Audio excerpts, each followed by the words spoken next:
ఎన్నో ఇంటర్వ్యూలు, మరెన్నో రిజెక్షన్లు. మీకంటే తక్కువ టాలెంట్ ఉన్నవారు ప్రమోషన్లు కొట్టేస్తుంటే, మీరు మాత్రం ఇంకా అక్కడే ఆగిపోయారా?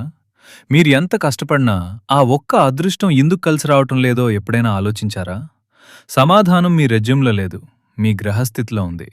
ముఖ్యంగా మీ కెరీర్ను శాసించే బృహస్పతి స్థానంలో ఉంది. వేల ఏళ్ల క్రితం ఋగ్వేదంలో దాగి ఉన్న ఒక అద్భుతమైన రహస్యం ఉంది. అది కేవలం ఒకే ఒక్క మంత్రం. ఈ మంత్రాన్ని సరైన సమయంలో, సరైన సంఖ్యలో జపిస్తే మీరు వెతుకుతున్న ఉద్యోగం మిమ్మల్నే వెతుక్కుంటూ వస్తుంది. ఆ మంత్రం ఏంటి? దాన్ని ఎలా పఠించాలి?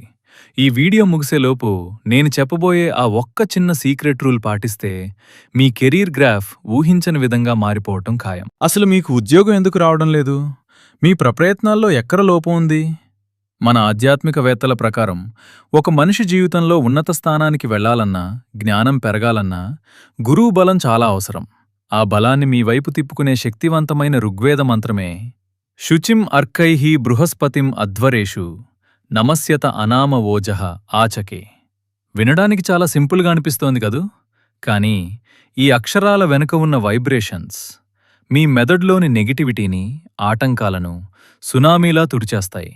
ఈ మంత్రం పఠించడం మొదలుపెట్టాక ఆటోమేటిక్గా మీ ఆలోచనా విధానంలో ఒక స్పష్టత వస్తుంది. ఇక్కడే ఒక పెద్ద ట్విస్ట్ ఉంది. చాలామంది ఈ మంత్రాన్ని చదువుతారు, కానీ ఫలితం రాదు. ఎందుకో తెలుసా? సరైన పద్ధతిలో చేయకపోవటం వల్లే.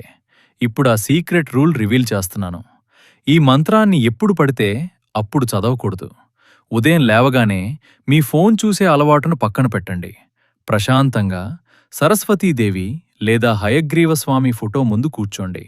వీలైతే బృహస్పతి హోరా సమయం పఠించడం అద్భుతమైన ఫలితాలనిస్తుంది. మీ లక్ష్యం ఏంటి? కొత్త జాబా? ప్రమోషనా? దానిపై మనసు కేంద్రీకరించి నిష్టగా 27 సార్లు లేదా 108 సార్లు జపించండి. గుర్తుంచుకోండి, అవకాశాలు ఎప్పుడూ వాటంతటవే రావు. వాటిని సృష్టించుకునే శక్తి ఆ బృహస్పతి అనుగ్రహంలో, ఈ మంత్రంలో ఉంది. వచ్చే గురువారం నాటికల్లా మీ ప్రయత్నం మొదలుపెట్టండి. కొన్ని వారాల్లోనే మీరే ఒక శుభవార్తతో తిరిగి వచ్చి ఈ వీడియో కింద కామెంట్ చేస్తారు. మంత్రం చదవండి, మీ భవిష్యత్తును మార్చుకోండి.